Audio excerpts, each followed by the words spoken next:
예, 그렇습니다. 뭔가 평소와는 배경이 바뀌었죠. 오늘은 장소도 바뀌었고 오늘 네 분 입고 오신 의상도 뭔가 남달라서 평소와는 상당히 다른 분위기인데 말이죠. 다들 낯선 자리에서 또 정장을 잘 차려입고 오셔서 저부터 적응이 좀 잘 안 되는 그런 상태입니다. 특히 멀리서 잘 안 보이지만 옷깃에 배지를 하나씩 달고 오셨는데 각기 다른 배지를 달고 오셨어요. 이게 무슨 의미가 있는지 나연 씨 어떤 배지를 달고 오신 겁니까? 아, 네, 저는 성평등 배지를 달고 왔는데요. 성평등. 예, 제주에 새로 생긴 신설 부서죠. 성평등 정책관에서 만들어서 배포하고 있는 배지예요. 그 양성평등을 상징하는 이제 심볼이 그려져 있고요. 이제 그 성평등을 상징하는 색이 또 보라색이에요. 예, 주로 남자를 은유하던 파란색과 이제 여성을 상징하던 빨간색을 섞으면 보라색이 되잖아요. 그렇죠. 더 제주처럼이라는 또 슬로건이 적혀 있거든요. 그래서 성평등을 실현하는 일이 더 제주처럼, 더 제주다운 제주를 만드는 일이라는 이제 기치하에 이런 배지를 만들어서 운동을 하고 있어요. 역시 의미가 있습니다. 나연 씨 의상과도 잘 어울리는 것 같아요. 예. 그리고 강경무 씨가 단 배지는 그래도 많이 익숙한 배지거든요. 그래도 예. 다들 아시잖아요. 사랑의 열매. 예. 뭐 이제 추워지면은 생각나지 않습니까? 사회복지 공동모금회. 뭐 이번 겨울 되면 다들 모금들 하십시오. 알겠습니다. 우리 고재일 씨는 상당히 커요, 배지가. 뭐 아까 컨택트 렌즈 뚜껑이라고 예, 그런 것 같아요. 예. 일회용 렌즈. 예, 이게 뭐냐면요. 그 지난해가 여성에게 참정권이 주어진 지 정확히 100년이 되는 해라고 합니다. 아까 이제 나연님 하셨던 거하고 좀 비슷한 건데, 의미가 좀 상통하는 게 맞아요. 있어요? 그러니까 여성 마크의 이 동그라미 부분을 그 우리 선관위에서 하는 그 기표 표시 그래요? 있잖아요. 예. 예, 기표 표시를 해가지고 여성 후보에게 많은 기회를 좀 줄 수 있도록 해라. 예, 이런 의미의 배지입니다. 깊은 의미가 담긴 배지였습니다. 제가 콘택트 렌즈 뚜껑 그 말 취소하겠습니다. 죄송하고요. 예. 고재일 씨께서 작년도가 여성 참정권이 부여된 지 100년 되는 해다라고 말씀해 주셨는데 올해가 우리가 3.1 운동이 있었던 지 100주년, 그리고 대한민국 임시정부 수립된 게 100주년이거든요. 그래서 이제 제가 준비한 거는 잘 안 보이시겠지만 광복회에 마련한 광복이라는 배지입니다. 여기 조그맣게 광복이라고 적혀 있어요. 그래서 이제 지금 워낙 한일 관계가 엄중한 시기다 보니 이제 좀 뭔가 좀 주도 면밀하게 신중하게 한번 다시 좀 국가에서 계획을 세우고 접근을 해봤으면 좋겠다라는 염원을 담아서 한번 착용을 해봤습니다. 알겠습니다. 와, 각기 다른 의미의 배지를 달고 오셨어요. 서로 뜻은 다르지만 글쎄요. 여러분 이렇게 그 차려입은 옷과 배지 하면은 누군가가 연상되지 않으십니까? 예, 그렇습니다. 바로 도민을 대변하고 행정을 감시하는 도의회 의원들인데요. 오늘은 특히 우영파 패널들이 하루 동안 도의원의 역할을 대신해 보고자 합니다. 자, 지난 10월 16일부터 열흘간 도의회 행정사무감사가 진행됐는데요. 이 행감의 내용도 살펴보고 제대로 된 감사였는지 행정사무감사를 감사해보는 시간 오늘 마련하도록 했습니다.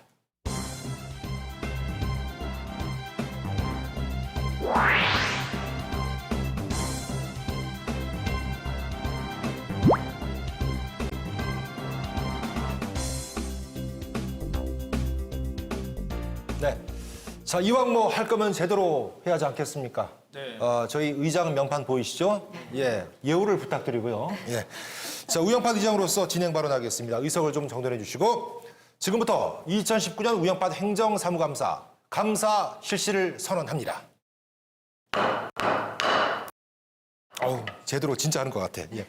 자, 질의하실 분 질의를 해주시는데요. 그 누가 먼저 하시겠습니까?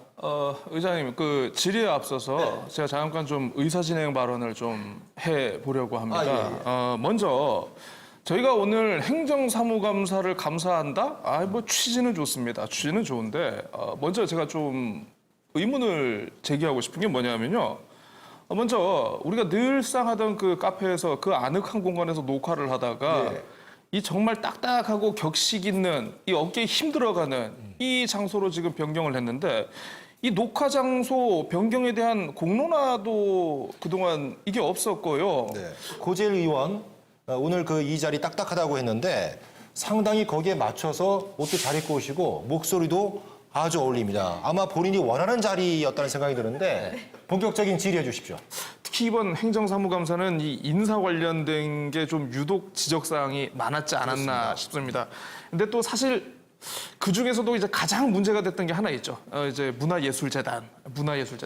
개인적으로는 뭔가를 줬다가 뺏는 거 이거 굉장히 안 좋은 거라고 생각을 하는데 그게 좀 논란이 됐어요.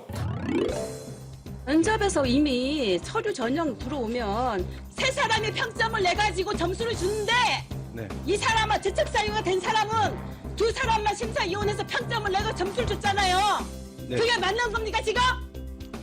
제가 19년 차입니다. 20년 차이 지금 들었는데도 불구하고 아직 정립이 안 됐다는 소리예요.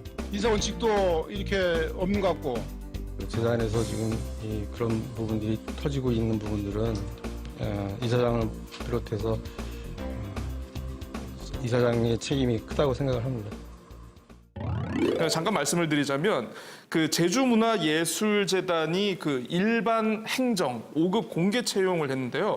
서류와 필기 그리고 최종 면접을 거쳐서 지난 7월 16일에 A 씨 등 2명을 이제 예비 합격자로 이제 공고를 했습니다. 근데 나중에 합격자가 결정되고 그때 서류를 딱 받아서 보니까 어머나 면접위원하고 같은 과에 있는 사제지간에 있는 그 관계예요. 그 A 씨라는 분이. 그래서 이제 재단에서 문제가 될 것 같으니까 이게 또 도에 문의를 했는데 도에서는 야 이거 좀 공정성과 신뢰성에 문제가 될 수 있으니 좀 다양하게 법률 자문이라든가 이런 걸 좀 받아봐라 해가지고 결국 재단에서는 그 해당 B 교수를 제외한 나머지 2명의 면접관의 면접 점수만 가지고 새로 순위를 매겼는데 했더니 이 A 씨가 순위권 밖으로 딱 밀려나버린 거예요. 그래서 이제 8월 26일 날 변경 공고를 하면서 이분이 탈락을 한 거죠. 그러니까 제가 아까도 말씀드렸지만 제일 나쁜 게 이제 줬다가 뺏는 게 제일 나쁜 거 아니겠습니까? 그렇죠.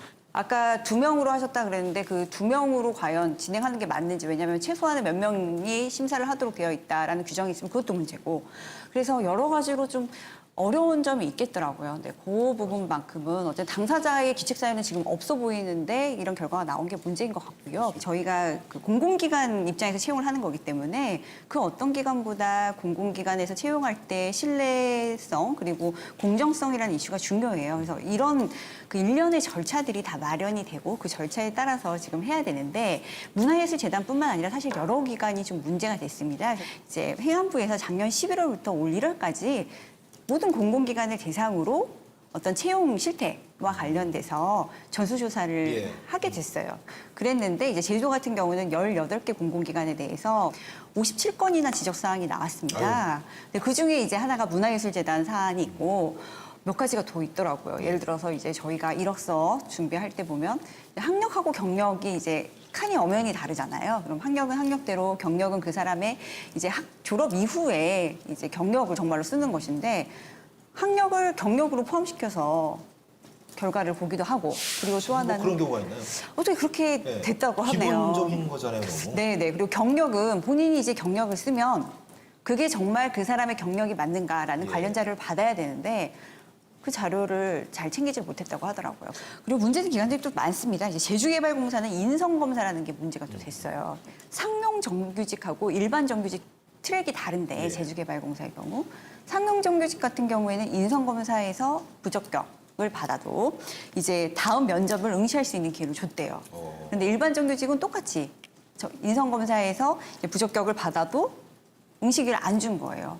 그래서 과연 인성검사에서 적격 판정을 못 받았는데 다음 기회를 부여하는 게 맞느냐도 통일성을 가지면 되는데 왜 다른 의문인데 점이 지금 말씀해 주신 대로 어떤 데 채용할 때는 그 기준이 상관이 없는 것처럼 되고 어떤 경우에는 그 사유만으로 아예 다음 기회가 부여되지 못하는 이런 문제가 또 발생을 했습니다. 그리고 기타 기관들도 문제된 게 많은데 일단 기본적으로 뭐 채용 기간 우리 언제까지 뽑겠다 하는 것도 잘 지켜지지 못한 것. 두 번째는 우리가 서류 평가하고 면접 평가할 때는 그 공공기관 내부 위원들뿐만 아니라 외부의 전문가들도 모시는 거는 여러 가지 좀 전문적인 평가를 해보겠다라는 건데 그 비율 같은 것도 잘 안 지키고 그리고 세 번째는 이런 채용이라던가 징계 같은 거는 이게 공공기관이다 보니까 상위 규정이 있어요. 근데 그 규정들이 개정이 되는 경우가 많습니다. 근데 상위 규정이 개정된 거를 본인들 지침을 바꾸는데 반영을 못 하는 거예요.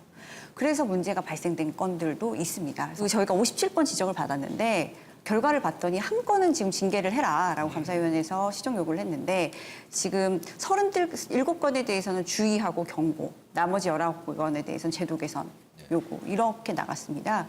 그러니까 우리가 흔히 이렇게 말하는 표현이 있죠. 손방망이주의다라는 얘기가 나올 수 있을 것 같은데요. 이미 일어난 일에 대해서 어떻게 대처하는가도 정말 중요하니까 앞으로 감사위원회 지적받은 사항들이 다시 재발하지 않아야 우리가 공공기관 채용에 대해서 정말 신중하게 그리고 공정하게 심사를 했구나라는 얘기를 들을 수 있을 것 같습니다. 그동안 제기됐던 수많은 채용 문제에 비해서는 정말 말도 안 되는 징계 수위가 아닌가 다시 한번 생각을 하게 되고요.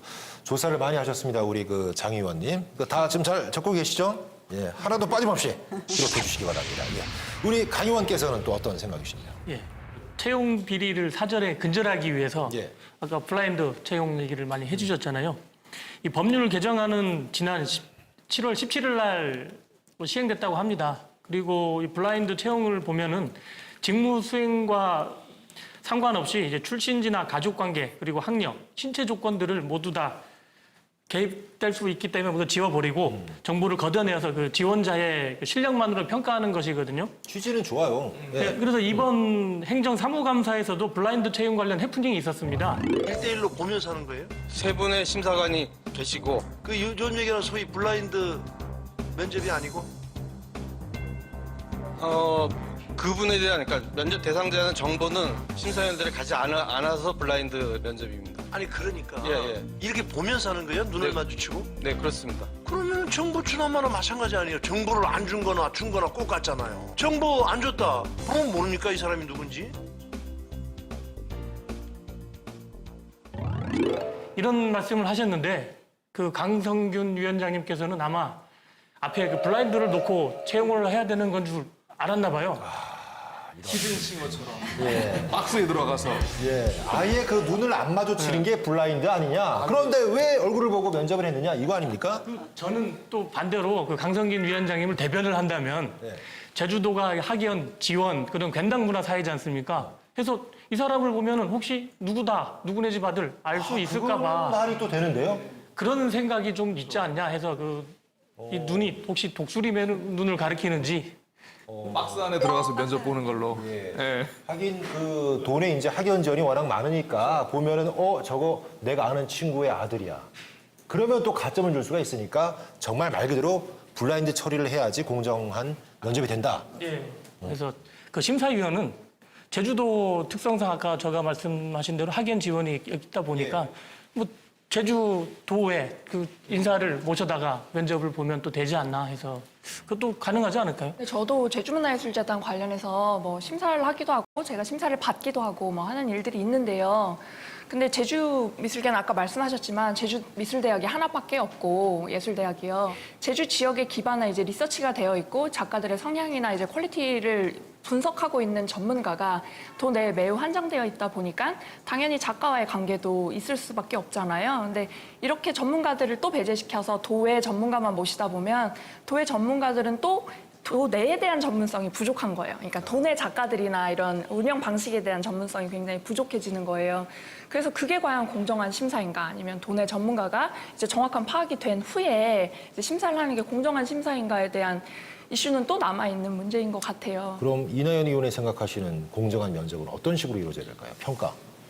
그거에 대안들을 아마 많은 분들이 고민을 하고 계실 텐데 이제 올해 제주도에서 시도한 게 공공기관 통합공채잖아요. 맞아요. 예, 보통은 공공기관에서 자체적으로 이제 문화예술재단처럼 자체적으로 이제 규정을 만들고 운영을 해오던 게 좀 약간 불안정한 상황들이 많았어요. 규정이 계속 바뀌고 담당자가 바뀌면 뭐 또 바뀌고 뭐 심사위원이 바뀌면 또 뭐 내용이 달라지는 방식들을 좀 완화하기 위한 방편인 것 같아요. 그래서 통합 공채가 되는 거죠. 그래서 제주도와 공공기관이 시험 문제를 이제 공통으로 출제를 하기도 하고 규정들도 이제 같이 만들어 나가는 거예요. 이를테면 뭐 경력 채용 제도를 도입을 해서 경력에 기반해서 공무원들도 전문 직렬 공무원들을 많이 배치하기도 하고 또 뭐 학력이나 자격증을 기반으로 해서만 지원을 할 수 있는 시험 제도를 만들기도 하고요. 이제 공무원들의 전문성 문제도 이제 제주에서 계속 이슈가 되고 있잖아요. 최근에 이렇게 전국 단위로 공공기관들의 채용 비리가 일어나는 거에 대한 대안으로 마련한 제도이고 이게 잘 실시가 되면 능력에 맞는 이제 적절한 식량을 갖춘 인재가 적합한 자리에서 이제 자기의 실력을 뽐내면서 일할 수 있는 곳이 되지 않을까 기대해 봅니다. 의장님께 그 긴급 건의 하나 드리겠습니다. 저희 저 패스트 트랙으로 AI 면접관 도입 촉구 결의안을 이번 회기에 상정해 주실 것을 강력 촉구합니다. 정확한 의미를 좀 설명해 주신다면. 네, 대충 넘어가시죠. 자, 공공기관 채용 문제 관련된 질의와 내용 알아봤고요. 우리 의원님들 아주 성실하게 준비하신 것 같습니다. 다음은 우리 장희진 의원께서 질의를 해주시겠습니다. 네. 네, 마이크로 저절로 몸이 가네요. 의원이 되는 순간이거든요. 요겁니다, 요거. 네, 지난 5월 29일부터 31일 사이에 개최됐던 제14회 평화와 번영을 위한 제주 포럼 역시 행정사무감사에서 관련 지적이 정말 본물처럼 터졌습니다. 준비된 VCR 한번 보시죠. 예. 사실은 포럼 기간 내 대통령이나 국무총리, 방기문 전 위원장도 오기로 했다 못 왔거든요. 그게 되면 물론 국내 이슈도 얻지 못하고 그냥 헛구에 꽂혔다는 얘기들이 이 언론사에 통해서 나왔던 얘기기도 하거든요. 국제적인 인식을 높였다. 어떤 부분에 대해서 인식을 높여? 평화와 외교, 이런 안보 이런 관련된 의제들을 같이 공유했다는 것만으로도 다양한 분야에서 너무 많은 섹션들을 이루어지고 있어요. 이게 정치성이 뭐냐? 백화점식 종합 세트식 포럼이 되어가고 있는 거예요. 이 제주 포럼에 대해서 제가 좀 소개를 먼저 해드리고 싶더라고요. 그 제주 포럼이 첫 번째로 열린 게 2001년 6월 15일입니다. 2000년 6월 15일에 남북 공동선언이 마련이 됐습니다. 6.15 공동선언. 네, 6.15 공동선언이 마련이 됐고, 그래서 그 1주년을 기념하기 위해서 제주에서 당시에는 평화포럼, 제주 평화포럼이라는 이름으로 개최가 됐습니다.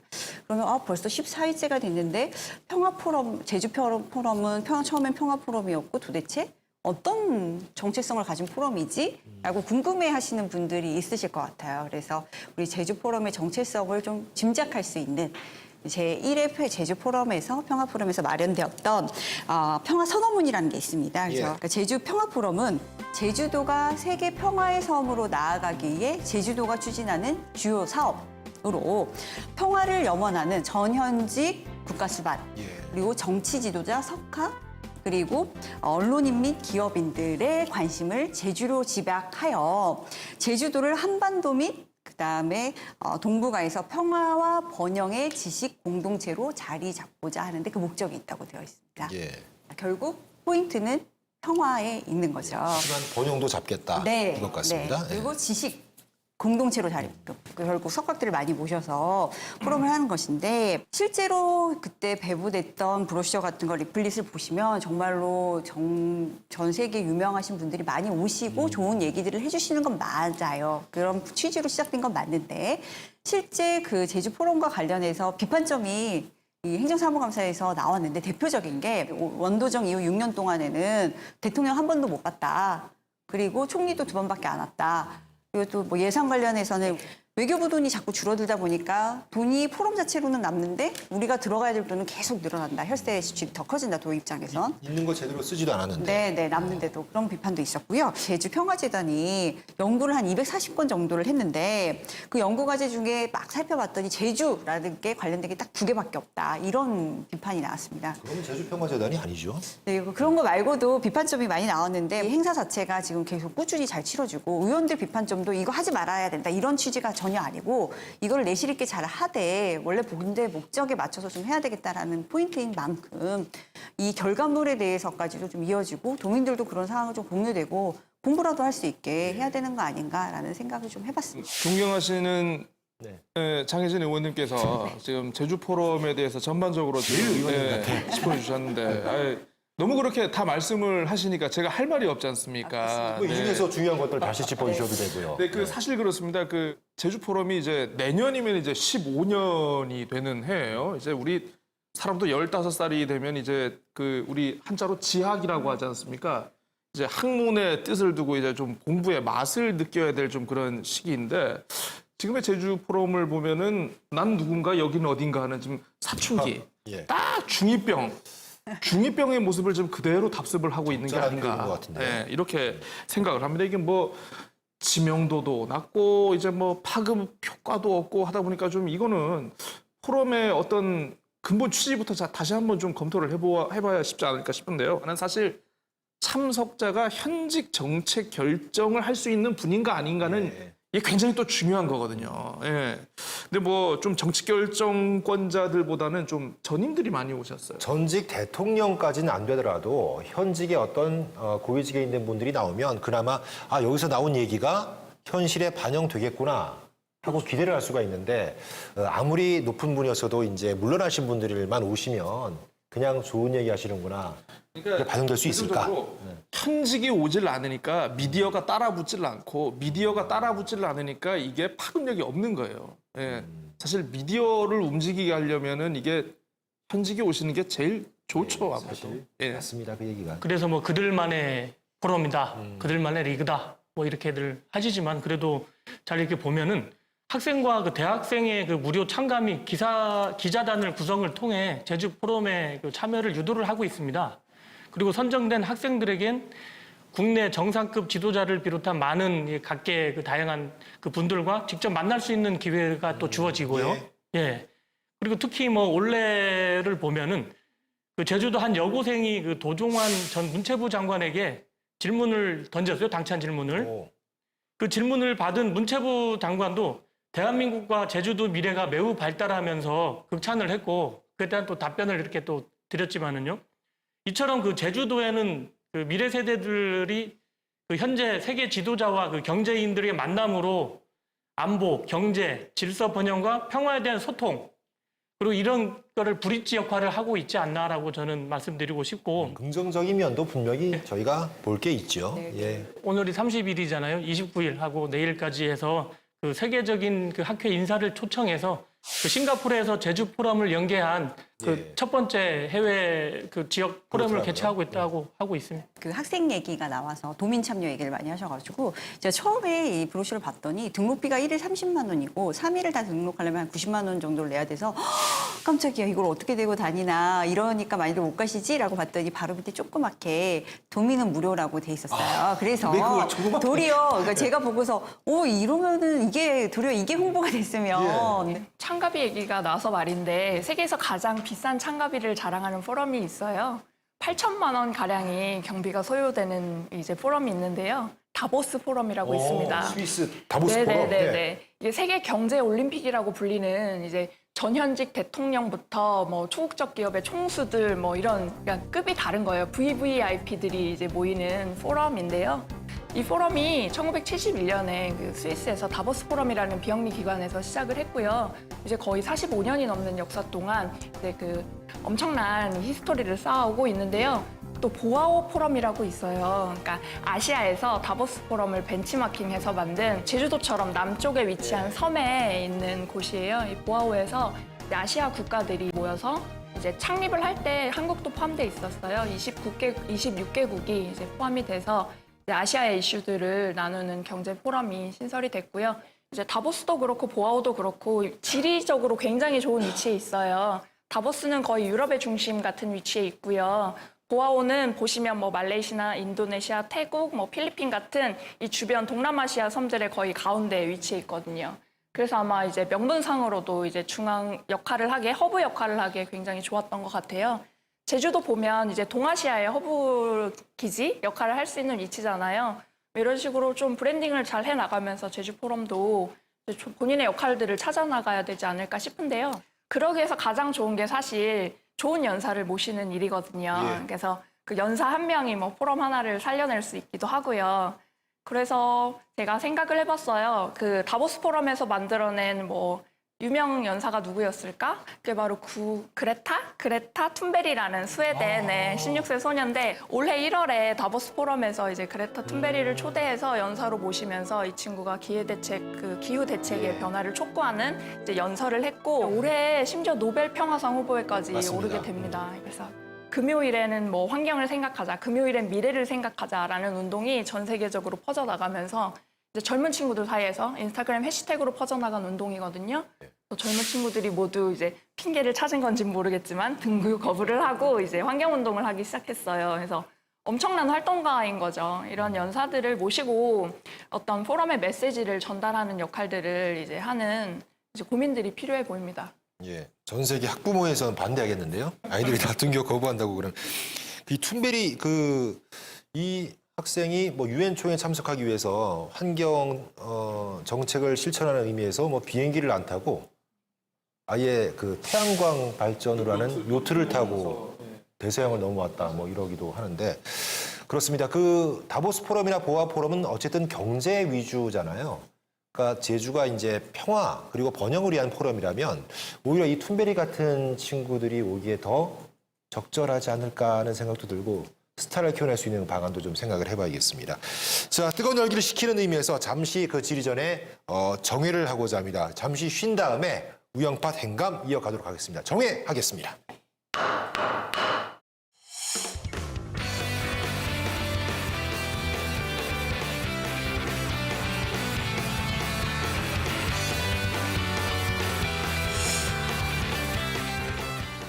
잘 쉬셨죠? 자, 우영팟 행감 이어가도록 하겠습니다. 자, 지금까지는 감사해서 이슈가 됐던 주제를 골라서 얘기를 해봤는데요. 지금부터는 우영팟다운 조금 색다른 이야기를 해볼까 합니다. 이나연 의원께서 준비하셨다고 하는데 어떤 순서일까요? 옛 로마인들이 하는 경고 중에 이런 말이 있었다고 해요. 호위병을 누가 호위하는가. 이제 호위병들이 무질서해지면 이 호위병들을 호위할 사람이 없잖아요. 그러면 우리가 이제 행정사무감사를 할 사람은 누구인가, 행정사무감사를 호위할 사람은 누구인가 생각해 봤더니 우영팟이 아닐까 싶더라고요. 뭐 설마 했는데. 와. 오, 근데 듣기 이원님 좋아. 그 멘트 준비하셨어요 지금? 네, 이거 썼어요. 안타깝다. 준비하고 올 걸 나도. 네. 오늘의 멘트였어요. 그래서 어떤 호위병을 호위해 볼까요? 네, VCR 보시죠. 하는 거예요. 언제가 뭐 심의한다, 뭐 논의한다, 간담회한다 얘기한 적 있어요? 예산을 가져올 수 있는 근거가 없단 말입니다.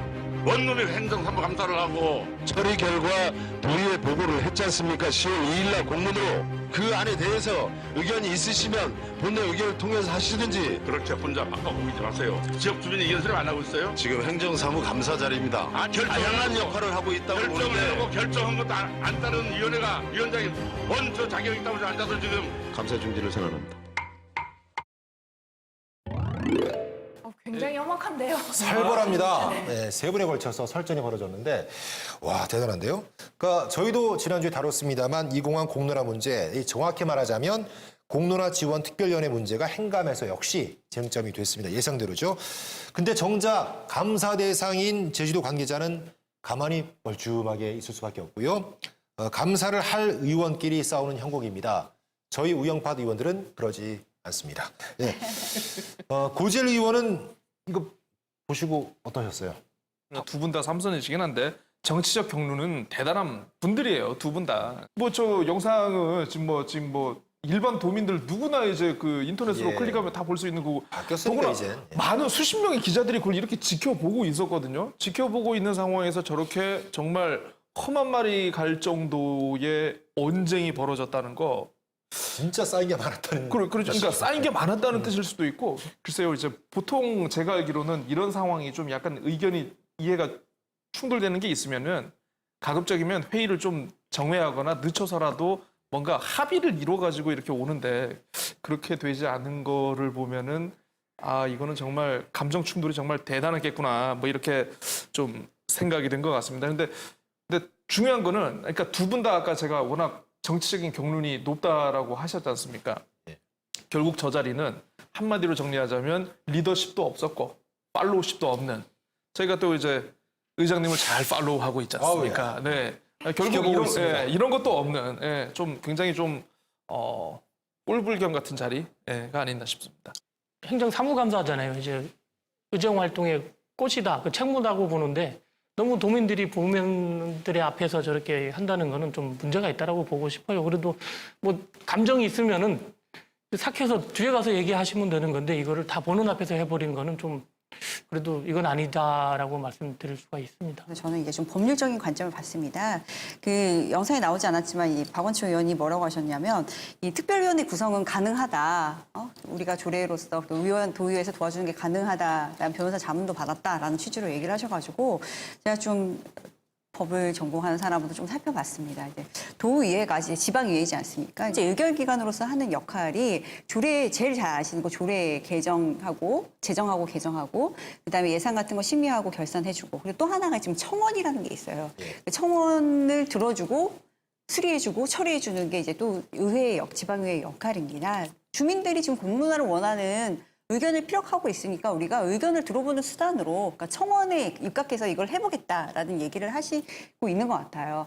그리고 그에 반해서 그 안창남 의원 얘기는 지방의회가 다를 수 있는 거에 대해서 청원을 듣고 처리를 해줘야 되는 거지 이게 지금 국가 기반 시설을 가지고 와서 하겠다는 건데 그거에 대해서 어차피 하지도 못하는 우리 업무 분야가 아닌 거에 대한 청원을 듣고 처리한다? 이거는 문제가 있는 것이다라는 거예요. 둘 다 맞는 것 같죠. 맞거든요. 네, 맞는 부분이 있는 것 같아요. 그래서 저는 감정적으로 고성을 지르면서 싸우시거나 하는 모양새로 비추는 게 아니라 본인이 생각하는 근거가 이런 것 때문에 가능하다. 논리적인 반박을 통해서 자문도 받으셨다고 하니까 이런 얘기를 가지고 했다면 뭐 중간에 정리한다던가 이런 일이 벌어지지 않지 않았을까라는 생각을 해봤습니다. 그렇습니다. 말씀하신 어떤 법리적인 이해관계도 있고요.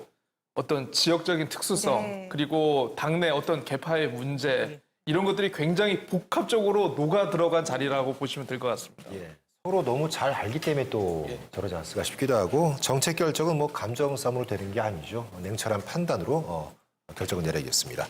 아 이렇게 또 보니까 다음 발언이 또 궁금해집니다. 어떤 화면인지 함께 보시죠. 간략한 인사 말씀만 해주시기 바랍니다. 이렇게 많은 기대가 있었음에도 불구하고 현 시점에서 성과를 보여드리지 못해 울컥입니다.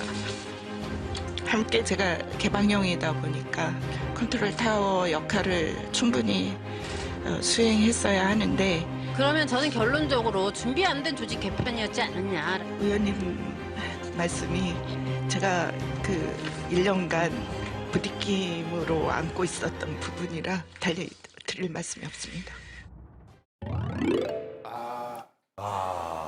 지금 도시 디자인 담당관이시잖아요. 행감 자리에서 눈물까지 흘리셨습니다. 그리고 사의를 표명했다고까지 소식이 들리곤 하는데 그냥 넘어갈 만한 얘기는 아닌 것 같아요. 혜진 씨. 자꾸 습관이 돼서 혜진 씨 그럽니다. 예, 장 의원님. 어떻게 보셨어요? 예.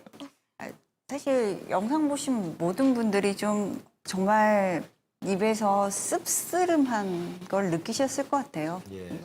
제가 특히 좀 안타까웠던 부분은 도시 디자인 담당관 이분은 원래 문화 콘텐츠를 전공하신 교수님입니다. 여기 영상에 나오지 않았는데 이제 본인 공공건축물, 공공디자인, 유니버셜 디자인 이런 것들을 이제 전문성을 살려보고 싶었다라는 얘기를 하셨어요. 그런데 본인의 전공과 잘 맞더라. 업무는 맞는다고 했어요. 업무는 맞는데 영상에서 나왔듯이 기존의 그 공무원분들하고의 어떤 협업 같은 게 의사소통 같은 게 잘 안 됐고 조직 장악력 같은 게 부족했고 또 하나 나온 얘기가 공무원들의 영무 능력, 역량이 본인이 느끼시기엔 좀 부족한 것처럼도 느껴졌다. 이런 얘기들이 나왔거든요.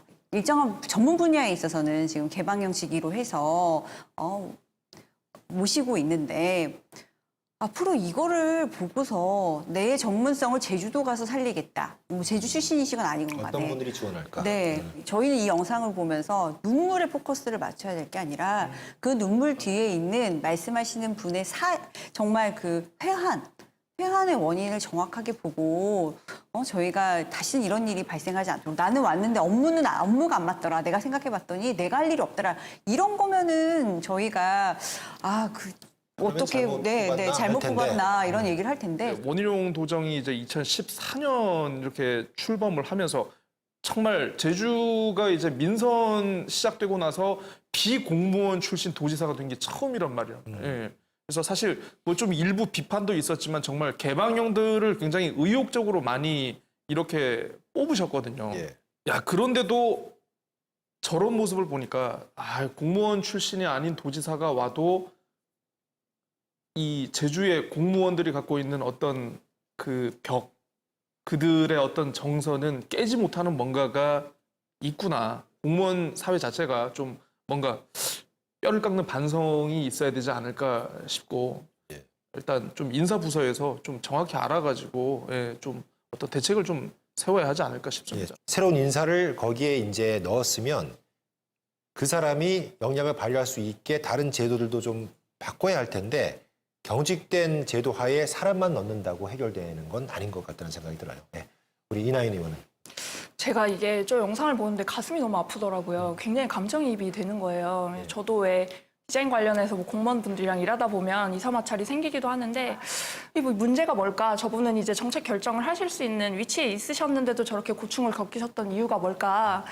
생각을 해서 종로구청에서 이제 공공디자인 팀에서 일하는 공무원 친구에게 전화를 해봤어요. 예. 네, 그래서 너네는 어떻게 하고 있니? 너네는 문제 없어? 제주도에 이런 일이 있었어? 이렇게 물어봤더니 기본적으로 팀장도 전문가, 그리고 팀장 밑에 있는 주무관 3명도 이제 경력에 기반해서 뽑은 이제 전문가예요. 그래서 거기는 기본적으로 공공디자인 팀이 모두 전문직렬군으로 이루어져 있습니다. 그래서 또 궁금해지더라고요. 여기는 도대체 제주도는 전문 직렬이 얼마나 계실까? 그래서 네. 어제 전화를 해봤어요. 예전에 임기제로 뽑으신 두 분이 팀장급으로 승진해서 올라가 계시긴 한데 그분들을 직렬로 보기도 어렵고 이제 전문가가 아니라고 보기도 어렵고 뭐 그렇다는 애매한 말씀을 하시더라고요. 그러니까 사실상 그 담당관님 밑에 이제 수족처럼 일을 해줄 수 있는 인력이 전무했던 거예요. 이 팀장님은 이제 원래 10년간 있었으니까 원래 해왔던 이제 업무들이 있으셨을 테고 이제 담당관분이 새로 오셔서 이제 새로 진행해 보려고 했던 좀 혁신적인 일들을 이제 해줄 분이 아무도 없었던 겁니다. 그래서 이제 커뮤니케이션 문제도 있었겠고 이제 보통 새로운 담당관이 오셨으면 이제 새로운 전문 직렬을 이제 뽑는다던가 하는 대안을 마련을 해줬었어야 한 거예요. 그러니까 혼자서 고군분투하시다가 결국은 눈물을 쏟게 되신 것 같은데 굉장히 안타까운 일이 아닐 수 없고요. 네. 공무원분들이 인정을 안 해준 것 같아요. 그래도 이제 팀장님이 오셨으면 우리의 그 팀에서 선장님이기 때문에 어떤 일이 주어지면 그 일을 같이 풀어나가야 되는데 팀장님만 혼자 하신 것 같아요. 그래서 나중에는 그게 분에 삭히고 그리고 그 도처에 많은 팀이 있잖아요. 팀이 있고 그게 과가 있고 국이 있지 않습니까? 그래서 많은 또 팀에서도 지원 사격을 해줘야 된다고 보거든요. 그런 게 좀 부족해서 저렇게 되지 않았나. 그래도 저런 공모 자리에 갈 정도면은 그 정도한 역량이 있고 가능성이 있기 때문에 갔다라고 저는 보거든요. 그래서 전반적으로 이거는 다시 한번 지켜봐야 될 것 같고 그 팀의 융합이 잘못됐다라고 말씀드릴 수가 있습니다. 이분이 이제 사의를 표시하시고 정말 수리돼서 누가 새로운 분이 오셨을 때 그런 얘기를 하셨대요. 이미 누가 와도 달라질지 잘 모르겠다. 참 안타깝더라고요. 이 분야뿐만 아니라 저희가 정말 전문성이 좀 필요한 다른 분야에 미치는 파장력도 있는 만큼 이번 일을 계기로 해서 공무원분들도 조직이 좀 뒷받침해줘야 될 부분은 확실히 뒷받침하고 그 계획안에 대해서 뭐 반발이 있거나 아니면 비판점이 있으면 그건 내부적인 논의를 통해서 정리하는 거고요. 확실히 정리된 부분에 대해서는 적극적인 지원을 좀 많이 해주셨으면 좋겠다라는 생각입니다. 예, 말씀하신 것처럼 개방형 직책분이 오시면 많은 것들을 좀 맡길 수 있는 그런 제도의 변화가 필요할 것 같습니다. 네, 계속해서 다음 현장 모습 보시겠습니다. 보여주세요.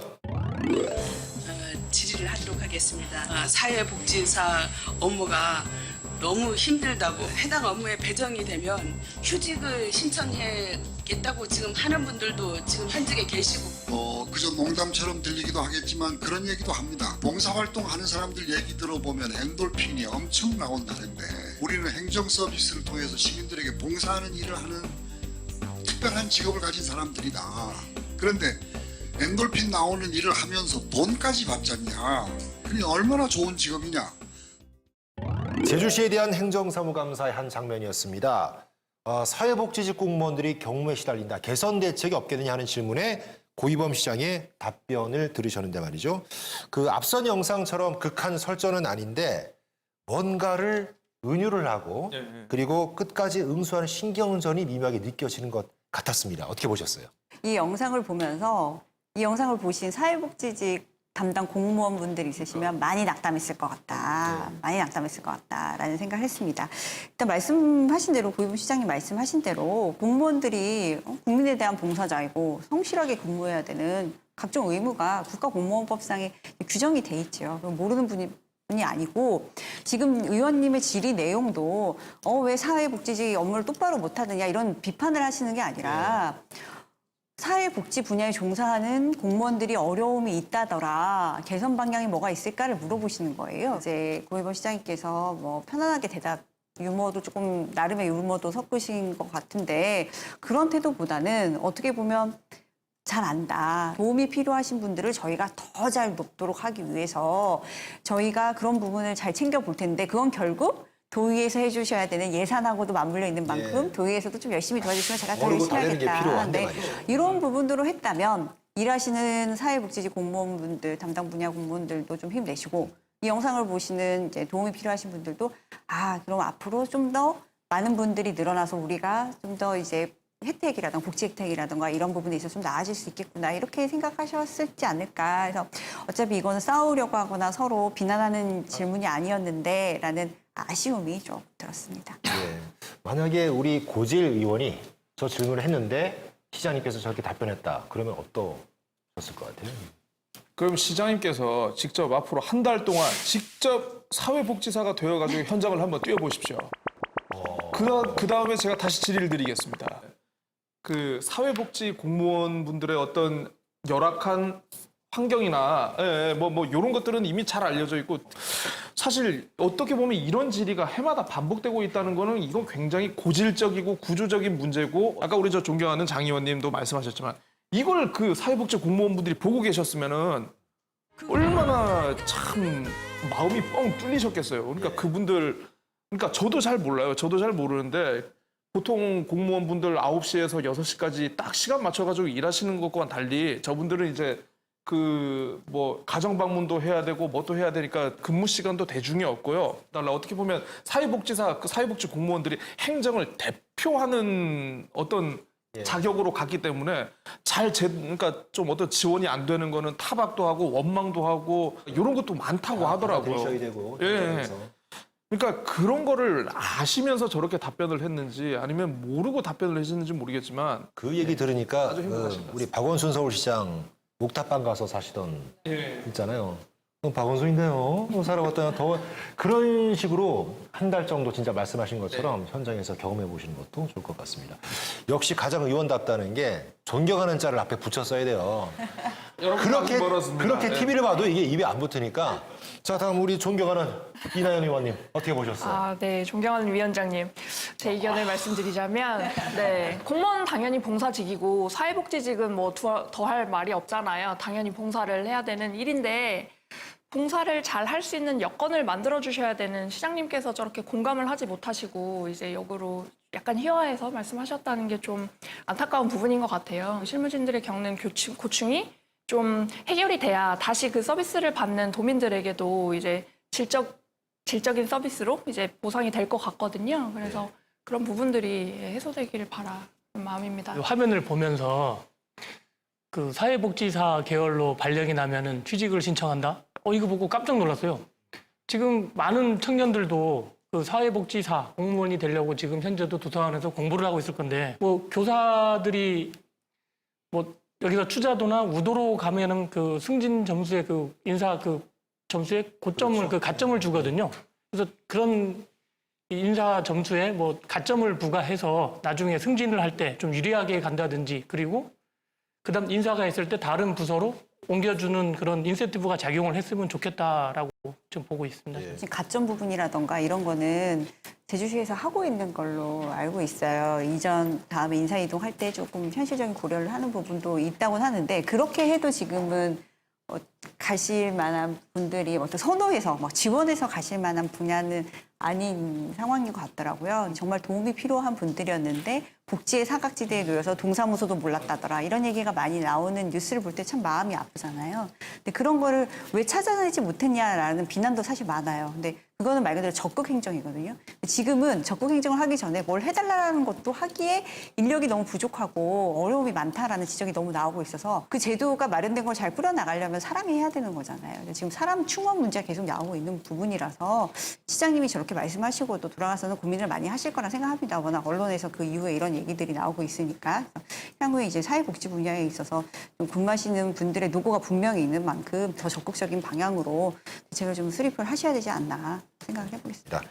자 이제 그 마무리할 시간이 다 됐습니다. 우리 꽃 같은 네 분의 패널들 의정활동의 꽃이라는 우영팥 행정사무감사 함께해 주셔서 대단히 수고 많으셨습니다. 끝으로 제주도 행정사무감사 앞으로 이런 방향으로 갔으면 좋겠다.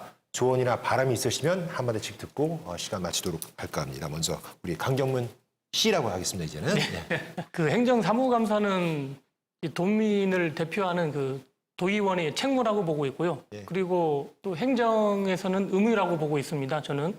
그래서 나중에는 제주특별자치도가 정말 출항을 잘하고 더 잘 나아갈 수 있게 해야 되는 최소한의 사무감사라고 보고 있고, 여기에서는 그 좋은 말도 해줘야 될 것 같고, 이 상대방을 비판을 하면 비판을도 있지만, 그리고 자기 지역구 챙기기 이런 거 말고 정말 도민을 위해서 좋은 행정 사무감사가 되었으면 좋겠습니다. 예, 역시 준비된 의원답습니다. 예, 존경하는 장혜진 씨. 네. 저희가 의원 타이틀을 달고 배지도 달고 이렇게 자리에 앉아 보니까 평소와 다른 좀 더 묵직한 마음, 뭔가 맞아요. 정말 감사를 제대로 감사해야 될 것 같은 그런 마음이 들었습니다. 도의원들은 저희가 선출 받은 권력 아니겠습니까? 제가 이거 하면서 잠깐 앉았을 때 들었던 마음이 이 정도인데, 그분들이 저희를 대표해서 주민의 대표 기관으로서 앉아 있을 때의 책무라는 거는 이거하고는 비교 불가능한 정도, 뭐 몇 천만 배가 더 높을 거라고 생각합니다. 그 마음, 기본 마음을 잊지 않으시고, 그리고 행정사무감사가 제대로 굴러가기 위해서는 전문성을 가진 비판이 돼야 된다. 당파를 떠나서. 그리고 선거제도 때문에 그 지역을 나눈 것이지 결국 도의 의원들인 거거든요. 그래서 이 앞으로는 전문성을 가지고 도 전체를 생각하면서 처음에 배지 달았을 때 마음을 담아가지고 전문성을 살려서 해주셨으면 좋겠다라는 마음입니다. 마침 또 이제 그 지난 화요일이 그 29일이 지방자치의 날이었던 것 같은데, 그런 얘기 있죠. 이제 알렉시스 토크빌이 그 정치인은 그 지역민의 수준에 맞게 맞는 사람이 이렇게 정치를 하게 된다, 이런 얘기가 있는데, 도의원들이 보면 어떻게 보면 제주도민을 대표하는 제주도민의 바로메터가 되는 그런 지역 정치의 어떤 대표들이신 만큼 좀 더 많은 관심과 좀 힘드시겠지만은 노력을 계속 좀 부탁드려야 될 것 같습니다. 상당히 무서운 말인 것 같았습니다. 예. 자, 끝으로 존경하는 이나연 씨. 네네. 위원분들이 물론 준비를 굉장히 많이 하셨겠지만 약간 보여주기식의 질문을 만들고 있는 건 아닌가라는 의문도 들더라고요. 그러니까 논리도 빈약하고, 근데 질문을 해야 되니까 이제 질문을 해야 되는 뭐 이런 좀 구태의연한 방식은 좀 탈피하고 좀 더 공부도 많이 하셔야 될 것 같다라는 생각도 했고요. 네, 그런 분들을 이제 감시하려면 이제 저희도 시민들도 공부를 열심히 해서 감시를 잘해야겠다라는 생각이 듭니다. 네, 네 분 오늘 수고 많으셨습니다. 자, 2019 우영팟 행정사무감사 여기서 마치고 다음 주는 본 모습의 우영팟으로 다시 돌아오겠습니다. 감사합니다. 안녕히 계십시오. 우영팟. 근데 이거 진짜 끝났다. 지금 해보시니까 어때? 좀 느낌이? 정말 절실하다, 그런 걸 못 느꼈던 것 같아. 그 지금이라도 다시 도전해볼 그런 의지가 있는 거예요. 일단 이 심장 속에 숨겨놨던. 이야, 이거 언젠가 또 출마 소식을 듣겠네요. 예. 근데 오늘 의원들 질의하실 때는 이렇게 있고, 좀 진짜 그래도 되는데 오늘은. 그래서 딱 이제 발언할 때는 저 자치행정국장 나와주세요. 이야. 근데 제일 씨는 국장님. 스냅이 도의원이야. 스냅이. 딱 꺾는 거 있잖아. 꺾고 딱 이렇게 잡는 게.